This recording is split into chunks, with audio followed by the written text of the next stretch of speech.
સાથે જ હું આપના માધ્યમથી બધા જે ગ્રાહકો છે એમને પણ જણાવવા માગું છું કે ડોમેસ્ટિક એલપીજી અને જે એજ્યુકેશનલ ઇન્સ્ટિટ્યુશન્સ છે, હોસ્પિટલ્સ અને બીજી એસેન્શિયલ સર્વિસીસ માટે જે જરૂરી એલપીજીના જે સપ્લાય છે એમાં કોઈ ઇશ્યુ નથી.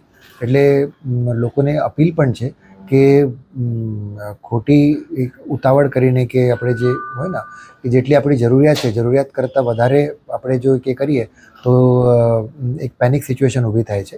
એટલે પેનિક કરવાની કોઈ જરૂર નથી.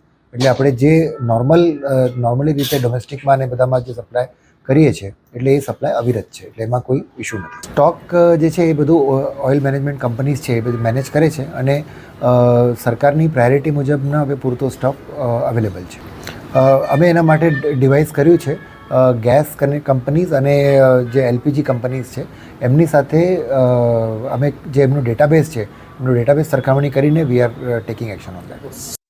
જી, ઓલમોસ્ટ 200 જેટલી અરજીઓ જે છે પાઇપલાઇનની આપણી પાસે એક પેન્ડિંગ છે. એમાં મોટાભાગના જે ઇન્ડસ્ટ્રીયલ એકમ છે, હોસ્પિટલ્સ, એજ્યુકેશન ઇન્સ્ટિટ્યુશન્સ, એટલે જેટલે પણ પ્રકારની અરજીઓ છે એ બધી અરજીનો નિકાલ જે છે અમે 7 દિવસમાં કરવાનું ટાર્ગેટ રાખ્યો છે.